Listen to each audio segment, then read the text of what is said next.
and so we have invited several people here to come and talk. I think the first is Deborah Early, who's going to talk about what the county is doing now, and Al Coleman.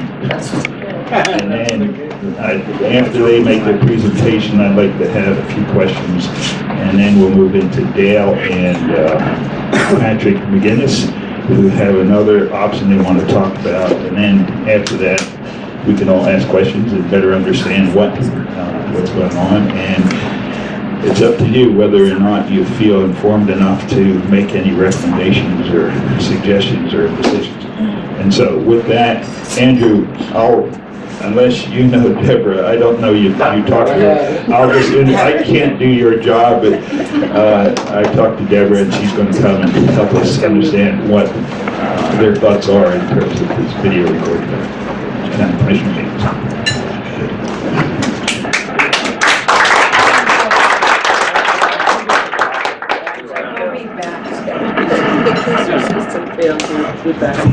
I'll just be the guy with the bright shirt behind her.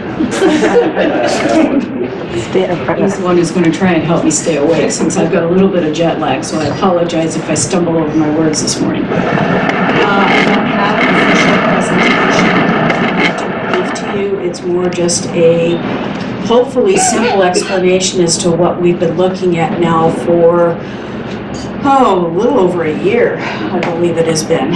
And the reason being is that we would like to have more public involvement, and we, as not myself and Alan, but we at the county would like to have more involvement by the public actually being able to see what's going on if they can't make it into the meetings, which in some cases they can't. So what we have been looking at, and we don't have competing proposals with what Dale is going to talk to you about. We have complementary proposals, because what we are looking at is being able to provide the county commission meetings for those who either have internet connection, public access television. It's a system, and we're still in the process of putting together the proposal because we are determining what our requirements are going to be. And what those requirements are is to make it simple and easy for the public to be able to either click on an internet link, or in the case of, and I don't want to steal Dale's thunder, but in the case of public television, maybe watch it recorded when he decides to show it on those particular channels.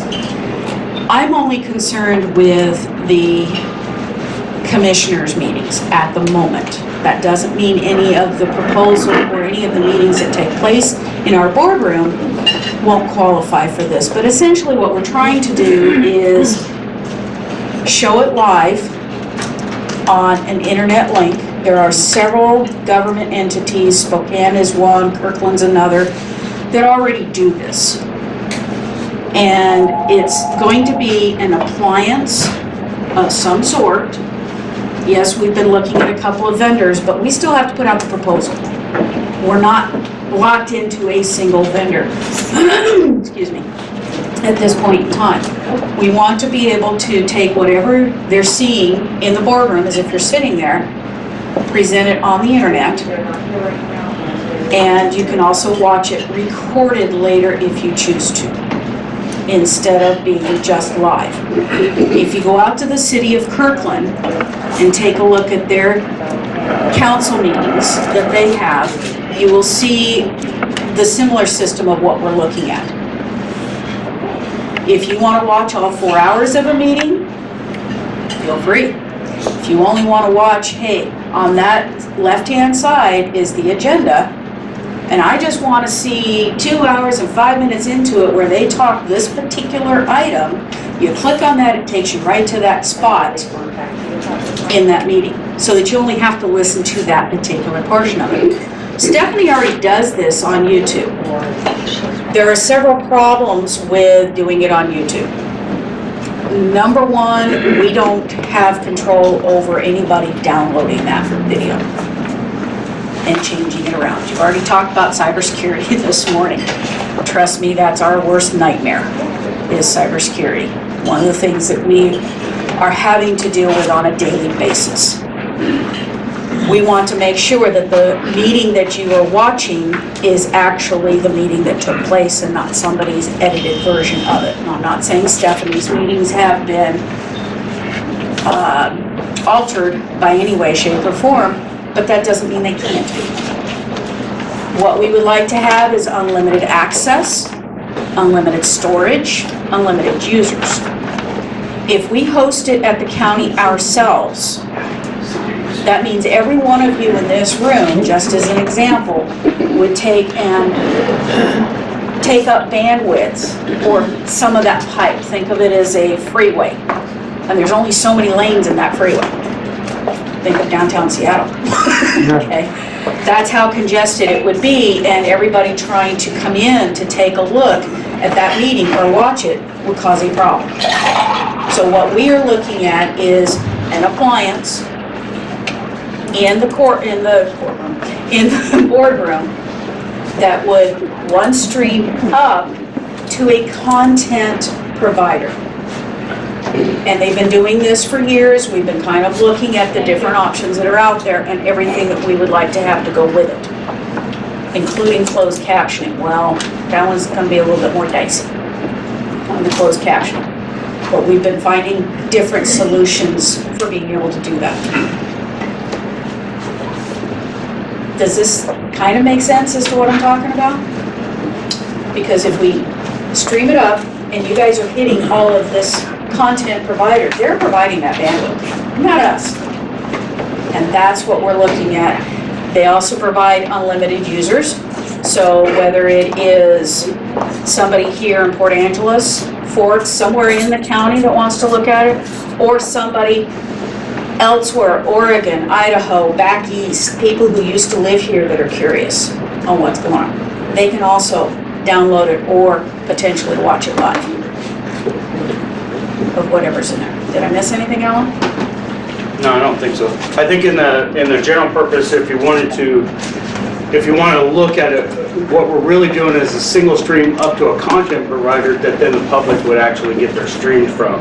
Unlike television service, which actually broadcasts on a signal, you basically take your tuner on your television, you tune it to the frequency, and you see the broadcast. In a content delivery method over the internet, you're actually responding to requests for data. And in the video streaming technology, that bandwidth is concise and it needs to be a steady stream of data. So in order to provide that kind of bandwidth, you have to have a very large internet connection. And of course the county doesn't seem cost feasible for the county to put that kind of bandwidth to serve the public. So we're looking at using a content provider to actually serve those requests. One other question that has come up in the past has been, okay, I'm watching this, can I then comment as they're holding this meeting? And the answer is no.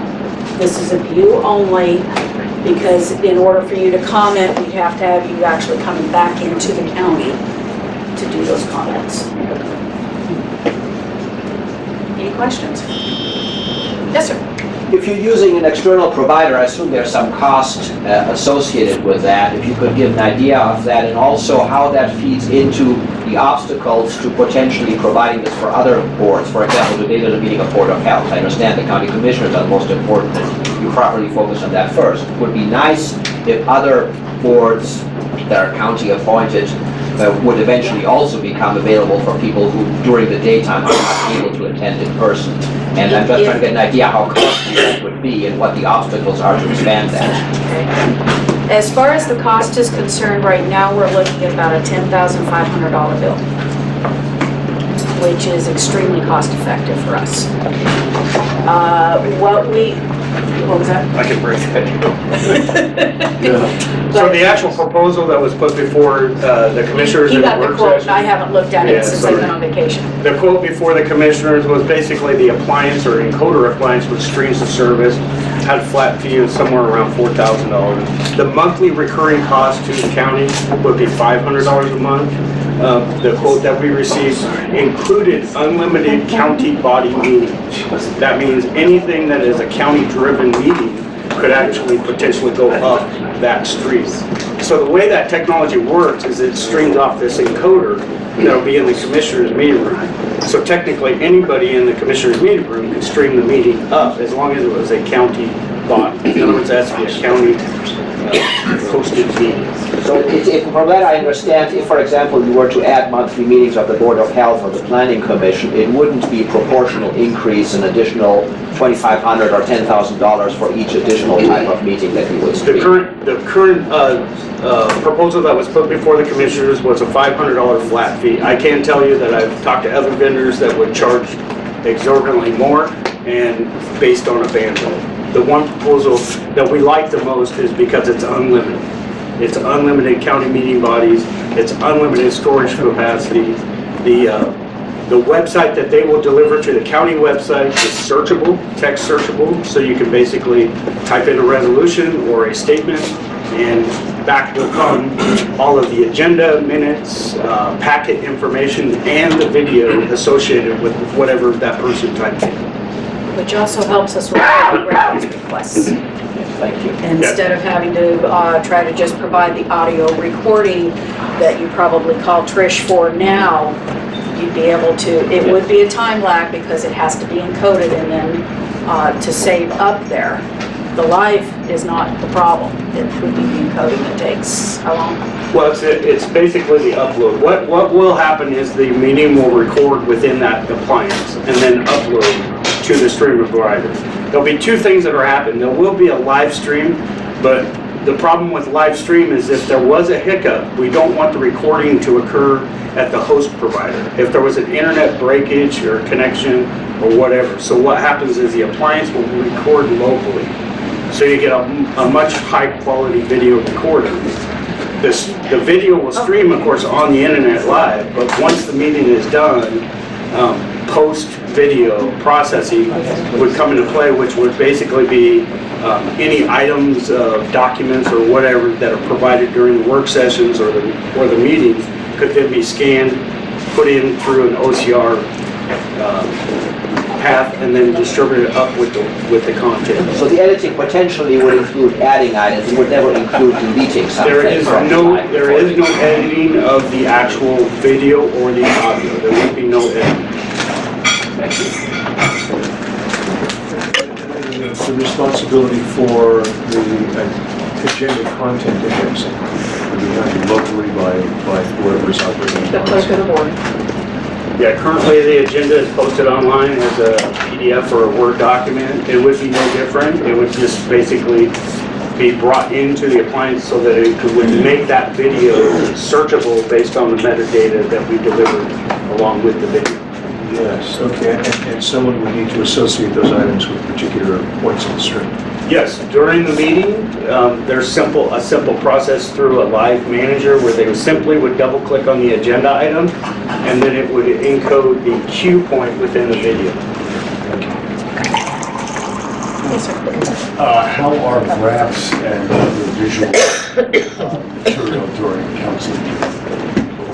In the current concept that they're looking at is a video only method, but there will be in the future the ability to basically switch the video from a video room video, like a wide angle video screen of a room, to then switch it to the actual digital content of like a laptop or something like that. Sorry, you're talking about the equipment used to actually stream the video online, but doing the live stream, just to understand what the proposal is, especially talking about the live media manager who's clicking or potentially using the graphs, that would provide that would require some sort of line cut, right, in the actual video, so that if somebody would have to basically be there managing it, actually clicking on the different, like, to the graph or to the live feed. Would that person then also be getting paid to do all of these meetings? Or, because that would be like a full-time job? In the current process that we're looking at is strictly a video of the meeting. Down the road, there would be the ability to create those cue points, such as a microphone activity trigger mechanism that could trigger maybe a different camera angle view of the meeting. So you are talking about Currently, it's a multiple single- camera angles, Correct. not just one single camera. Correct, but that's in the video production standpoint, and I think that's basically where we're being driven is from the standpoint of how do we deliver it to the public. So that's the way that we are looking at it. We currently are just looking at a wide-angle view, which is basically what the general public would have if they came into the meeting and sat in the meeting and watched it. They would have a wide-angle view of the room. Down the road, you could put in more potential video production aspect during that stream. But again, that's not really editing the content, that's just changing the view angle. Right. Okay, I've been requested to see if we can wrap this Oh, up, so sorry. Dale has his time too. Any last, There'll be time for more questions at the end. okay. Thank you. So Dale and Patrick.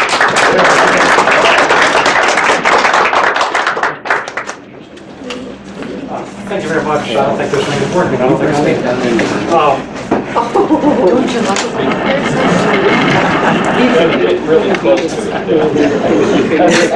I just This working, Dale, on, yeah. Is it on? This working. Great. Thank you for that. No, it's not. Introduction. I think it's on. I don't think I need it. Okay. He's a newspaper guy. The last thing, the last thing that you said was how to get this signal to the people, and that's what PAPA is all about. PAPA, I hope you have heard by now, is the Peninsula Area Public Access Television Channel. This has been in the works for a little over a year. About a year ago, Sue Buskey, who is the consultant, the city has chosen to help with the discussions for the new franchise agreement that starts next year. Whenever we started in that focus group, we realized that there was already an opportunity for Port Angeles to have a public access channel. It has been available since 2002, yet no one has picked up the challenge and decided to do this. In February of last year, there was a proposal, there was a survey that went out by Buskey and Associates, and 87% of respondents responded saying, yes, we want public access television. And so we've been developing a board for the last year, and we do have an excellent voluntary board, and we have been working and meeting almost weekly to try to put together Peninsula Area Public Access to bring public programming to the community. Now, our proposal was to the county commissioners was to do exactly what you've just heard, but also be able to intersperse the programming of these riveting county commission meetings and these riveting public health meetings, but also be able to show stories about Don's excellent underground tours, about Bedford's excellent sodas, about the trout fishing opportunities out at Lake Crescent, about all of the wonderful, beautiful opportunities that we have to share, not only with this community, but also with the surrounding communities, because PAPA has agreements with other public access channels from Boise to Olympia to Humboldt County and to Shasta, and we will be able to send our tourist-oriented, informative videos to their locations, and they will show them there, hoping to get people to come here, and they will also send us their programming, extolling the virtues of their community, and maybe some of our tourists would like to go down there. So the most important thing I want you to take away from this today is this. There is an opportunity to have a television station here that is promoting every one of your concerns. All of your nonprofits will have an opportunity to be on channel and be able to tell 16,500 homes what are their needs and what are their missions. Each of you that has a business, you'll be able to come on as a sponsor and extol the virtues of doing business with your company. Now, there's a little difference with a public access channel. You can give all the information that you want, you just can't give that call to action. You know how you see some of those television commercials about a automobile dealer, and they end it with saying, pick up the phone, give us a call. Well, you can tell everything about the business except that call to action. Tell them about your how many models you have. Tell them about how many customers you've had. Tell them about your great reputation, how long you've been in business. You just can't give them. So that's the only difference between commercial television and public television, and that's why we want to bring this here so that everybody has an opportunity to bring their stories to the fore and tell their own stories in their own language. As we were making the tour around the Indian country, one of the most memorable things I heard, James Jamie down at Klallam tribe said he wanted to be able to, he wanted the tribes to be able to tell their story in their own voices.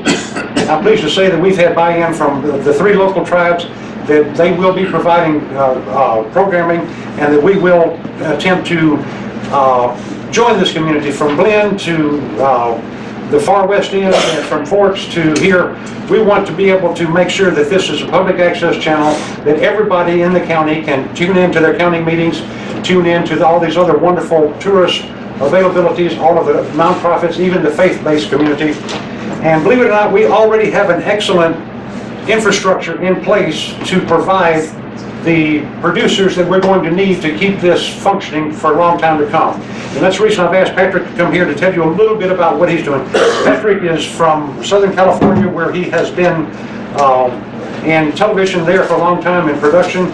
He's now a teacher at the Skills Center here, and I've been in to visit a couple of his classes. There's more energy, there's more excitement, there's more enthusiasm in that class than any class I've seen at the Skills Center in the 3 years I've been visiting there. So let me go on by introducing Patrick, but it's also at the same time, you'll notice we have some brochures and some membership forms on your table.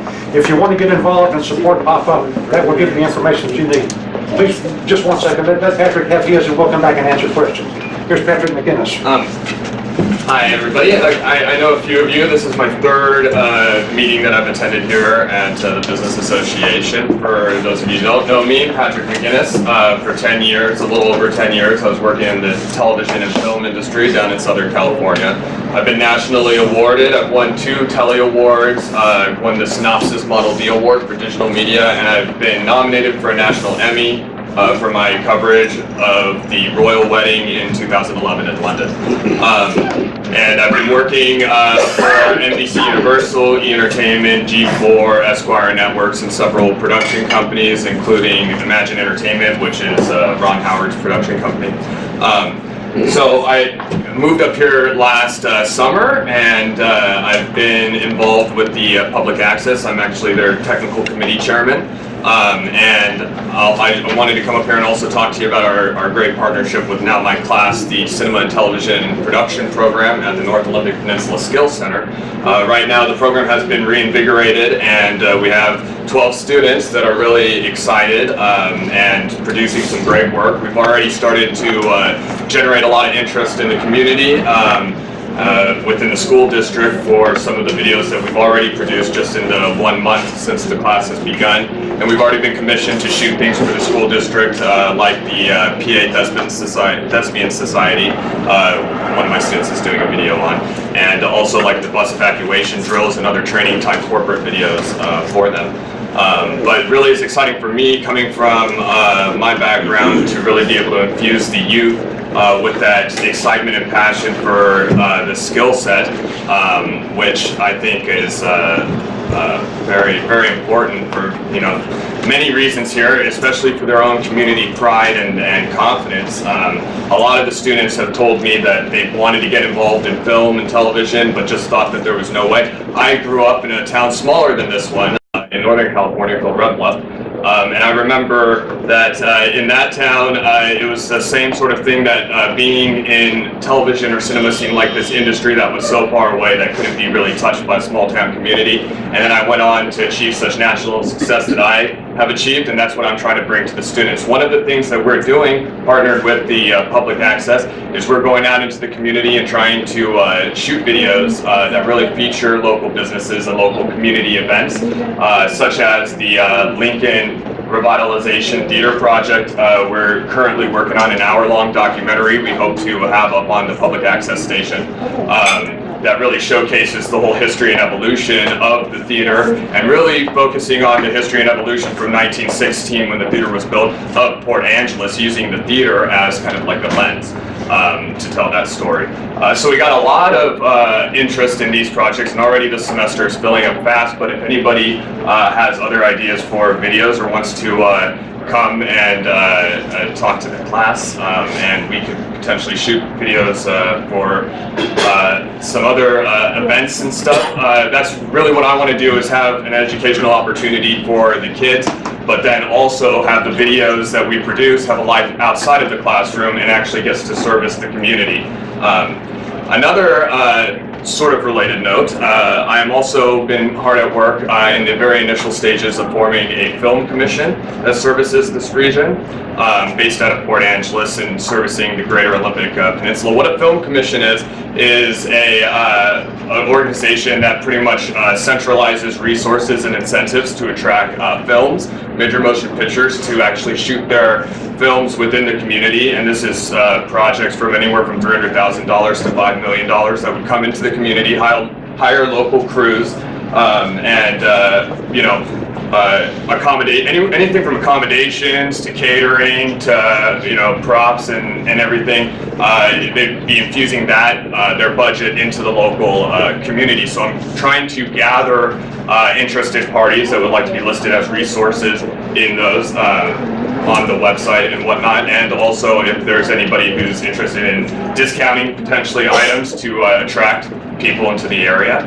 But with the new students that are soon to be media professionals in the area, we are going to have pretty much an upsurge of media interest in this area. And my partners down in Los Angeles within the film community have already expressed to me their interest in coming up here and shooting their projects up here, but there's no centralized resource, so that's something else I'm trying to put together. I just really want to quickly, I guess, touch on the proposal, because I guess that's why we're up here. But what I believe that the public access solution was discussing was a slightly more aggressive idea to film the meetings, but we were talking about filming everything that takes place in the meeting room, but also in terms of access and everything. I wanted to be known that even hosting a video on a secured website does not protect it from being stolen. I could easily go onto anybody's website and download a video, whether it's on YouTube or not, and put it back up on the site. Let me address that concern, and that is we still will own and have the original video ourselves. The original content. Yes, the original content that will still be stored. Okay, because that's, There are several Vimeo, YouTube government channels. There are several free services. The problem with those services is they're all ad revenue based, meaning that post a government video, we don't know if the next video they're going to pre-cast or whatever is a squirrel water ski or somebody's cure for ED or something like that. So what we're looking at is the fact that we need to maintain that library. And that's what we're looking at. As far as our thing, and I think it's kind of been taken out of context, we're not saying that support of public access television is wrong. We're saying that public access was providing a service to the county that we don't think delivers what the county as a whole should do for all the citizens. That was just for a second. John, we're at our limit. Would you like a motion to extend the meeting? Yes, for 15 minutes? I'll move. Second. All in favor, say aye. To extend the meeting. Aye. Thank you. I'm more here to talk about just the background of Peninsula Area Public Access. Dale was more to talk about the actual proposal. But the one thing I do want to note is that our aggressive proposal was talking about using a live line cut with our TriCaster system that we will already have to be able to stream live image up to either a secured website or online, with the same price, and be able to do that live cut to graphics or whatever. I think it's a 4-channel feed, so up to 4 different cameras or 4 different cameras instead of just a wide angle situation.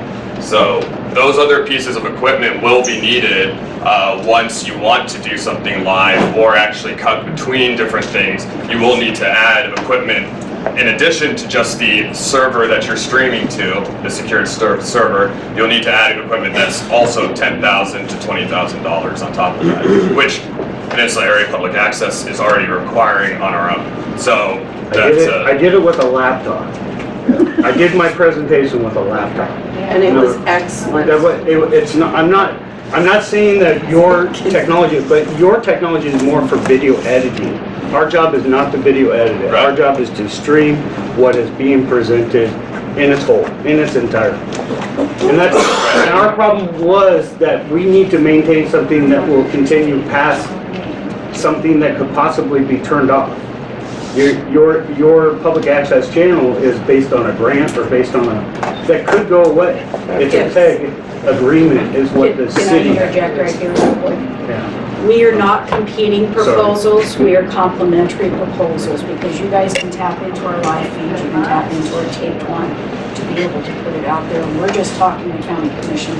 We are Right, and that's not my area of expertise. We are thoroughly supportive of public I realize access. that, and I know that you are.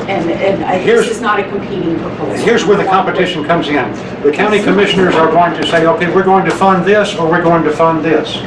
And any of you that are familiar with the Bible, with Matthew 5:15, it says, one does not light a lamp and put it under a bushel, but you put it on a pedestal so that everyone in the room can see. Now, if you put this on the internet only, and you've got C-SPAN coverage of the entire room, I don't know how many people are going to go there to watch the county meetings. The ones that are really die-hard political fans might go there. But we want to see this presented in such a way that, yes, you might, and every time somebody checks into a hotel here, we're going to try to get the cleaning staff to tune in to channel 21 before they leave the room, so that when the tourists come in, they'll turn on the television and they might see something about the waterfalls out here. They might see something about the Don's Underground Tours, or they might see something about the chief's appeal for volunteers, or whatever are the current needs of the community. They might be able to see a riveting video of that. So if the county is only going to fund one, and I'm quite sure that they're not going to fund both of them, we can do exactly what you've already heard here. We can stream these, we can put these on and archive them for people around the world to pick up at any time that they want to see them. So there is a little bit of competition, but it's for funding and not in the actual technology or the end result. So if you want to see this to where we can promote businesses, promote tourism, promote the transparency in government, then we would love to see you talk to your county commissioners about supporting Peninsula Area Public Access. Let me add one more thing. In every jurisdiction where they have a public access channel, the counties and the cities support that. In fact, down at TRTV and Olympia, they have a $750,000 a year budget, which all comes from city and county governments.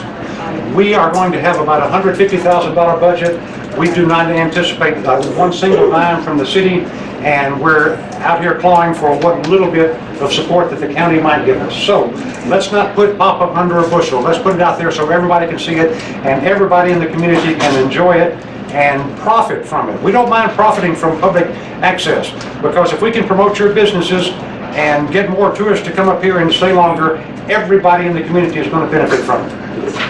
And you had a question, comments? Congratulations on your choice of Steve Bird for your division. Well, I have some comments and I have some questions, and I think that almost looking at apples and oranges here, and that what the county is trying to do is make available to every single resident, not just in the county, but the whole world. If they have a computer. Okay, if they have a computer. But there's a much higher percentage of people who have computers that are subscribed to. And televisions? Yeah. No, not televisions, but if I have a television, how do I access your Channel 21. Channel 21. On Wave. Yeah, are you on my DirecTV? I have Dish. However, Century 20 Link is currently in negotiations with the city to enter a franchise agreement For just that one channel. for also a public access channel on there, right? So to also stream their channel Because I on have demand. Dish, and so I don't know what percentage of the people in the county have it, but I think that the service itself, making access to the meetings in that room is very important, and I see that the county has a way to do that. No, we would be doing the same. We would have actually we would be creating jobs to have camera people go down there and videotape those, and also. You're missing my point though, in that ready accessibility for people in the county as well. The one thing I do want to point out is that, I mean, this is sort of confusing because public access television, we also have a website and we also do stream things on our website as well. So people with the internet, I'm very aware, having won several awards in the digital landscape, that is where media is heading, and we have solutions for that are already up. www.pabaonline.tv already has several videos on the website that are archived.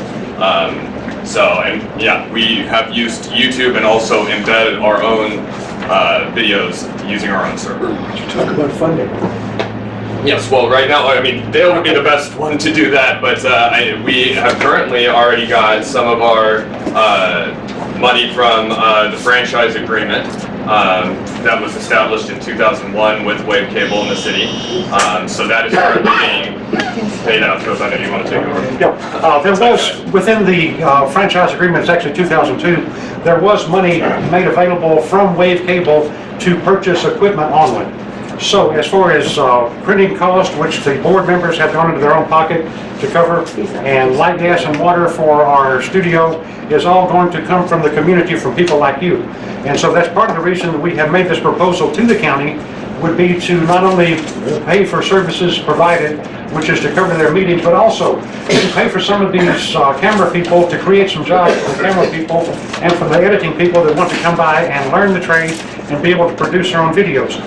I may not have mentioned, we're also going to have a media center whereby we can train anyone in this room or anyone in this county to come in and make their own video programming, and we will also teach you how to edit it, and also loan you the equipment that you'll need to go out and produce it.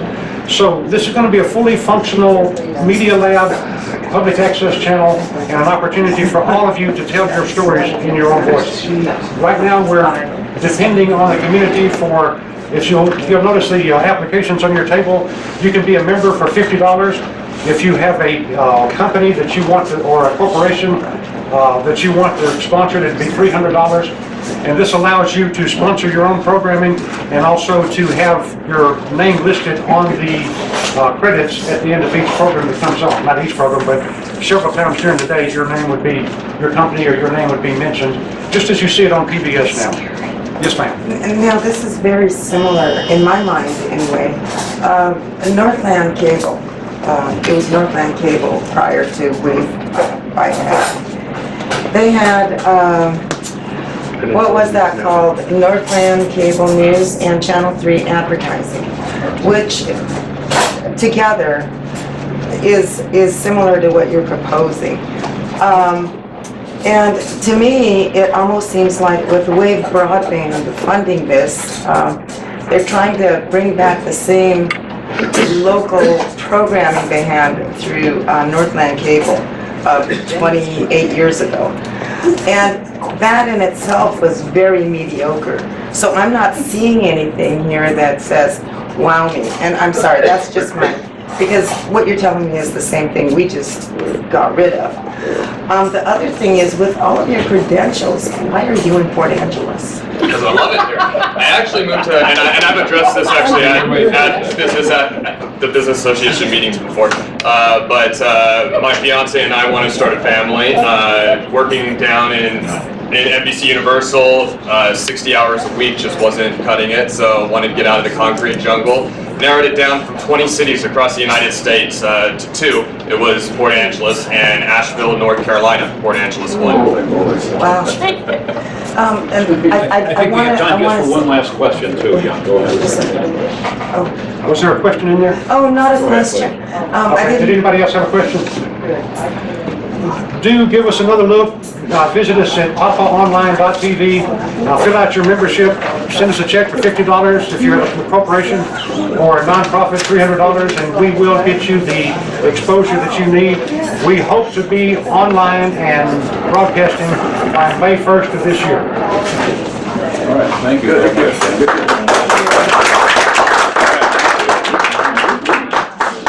Thank you. Thank you to our new members, thank you to our guests, our speakers today. Our speaker next Tuesday, Mary Ellen Winmore, the County Development Director. Thank you, Jack. Give to you, it's more just a hopefully simple explanation as to what we've been looking at now for a little over a year, I believe it has been. And the reason being is that we would like to have more public involvement, and we, as not myself and Alan, but we at the county would like to have more involvement by the public actually being able to see what's going on if they can't make it into the meetings, which in some cases they can't. So what we have been looking at, and we don't have competing proposals with what Dale is going to talk to you about. We have complementary proposals, because what we are looking at is being able to provide the county commission meetings for those who either have internet connection, public access television. It's a system, and we're still in the process of putting together the proposal because we are determining what our requirements are going to be.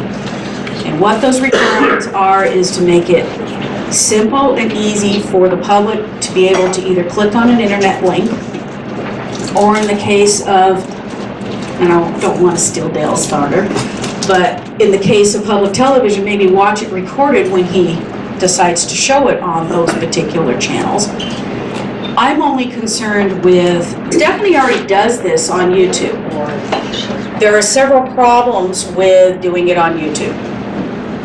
Number one, we don't have control over anybody downloading that video and changing it around. You've already talked about cybersecurity this morning. Trust me, that's our worst nightmare, is cybersecurity. One of the things that we are having to deal with on a daily basis. We want to make sure that the meeting that you are watching is actually the meeting that took place and not somebody's edited version of it. And I'm not saying Stephanie's meetings have been altered by any way, shape, or form, but that doesn't mean they can't be. What we would like to have is unlimited access, unlimited storage, unlimited users.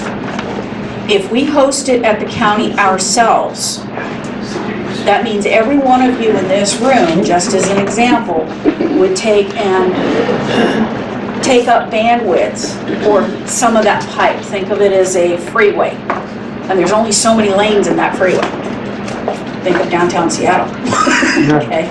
That's how congested it would be, and everybody trying to come in to take a look at that meeting or watch it would cause a problem. So what we are looking at is an appliance in the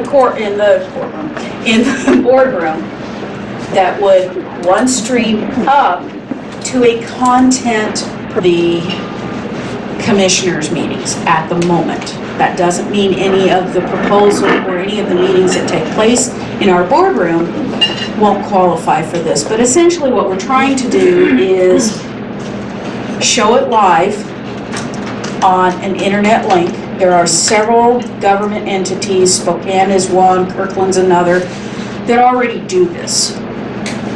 And it's going to be an appliance of some sort. Yes, we've been looking at a couple of vendors, but we still have to put out the proposal. We're not locked into a single vendor, excuse me, at this point in time. We want to be able to take whatever they're seeing in the boardroom, as if you're sitting there, present it on the internet, and you can also watch it recorded later if you choose to, instead of being just live. If you go out to the city of Kirkland and take a look at their council meetings that they have, you will see the similar system of what we're looking at. If you want to watch all 4 hours of a meeting, feel free. If you only want to watch, hey, on that left-hand side is the agenda, and I just want to see 2 hours and 5 minutes into it where they talk this particular item, you click on that, it takes you right to that spot in that meeting, so that you only have to listen to that particular portion of it.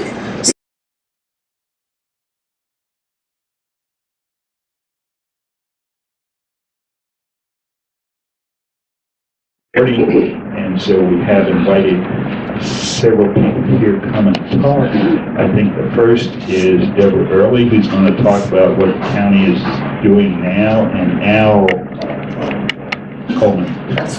And then after they make their presentation, I'd like to have a few questions, and then we'll move into Dale and Patrick McGinnis, who have another option they want to talk about, and then after that, we can all ask questions and better understand what's going on, and it's up to you whether or not you feel informed enough to make any recommendations or suggestions or decisions. And so with that, Andrew, unless you know Deborah, I don't know you talk to her. I can't do your job, but I talked to Deborah and she's going to come and help us understand what their thoughts are in terms of this video recording. Commissioner meetings.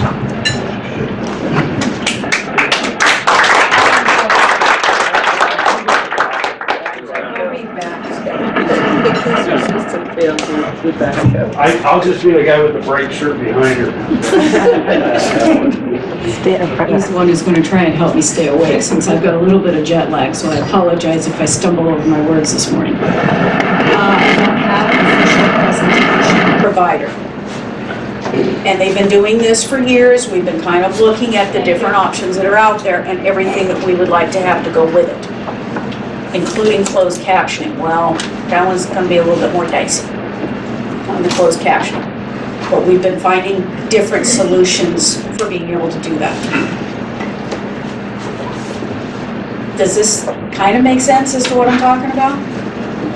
Because if we stream it up and you guys are hitting all of this content provider, they're providing that bandwidth, not us. And that's what we're looking at. They also provide unlimited users. So whether it is somebody here in Port Angeles, Fort, somewhere in the county that wants to look at it, or somebody elsewhere, Oregon, Idaho, back east, people who used to live here that are curious on what's going on, they can also download it or potentially watch it live. Of whatever's in there. Did I miss anything, Alan? No, I don't think so. I think in the general purpose, if you want to look at it, what we're really doing is a single stream up to a content provider that then the public would actually get their streams from. Unlike a television service, which actually broadcasts on a signal, you basically take your tuner on your television, you tune it to the frequency, and you see the broadcast. In a content delivery method over the internet, you're actually responding to requests for data. And in the video streaming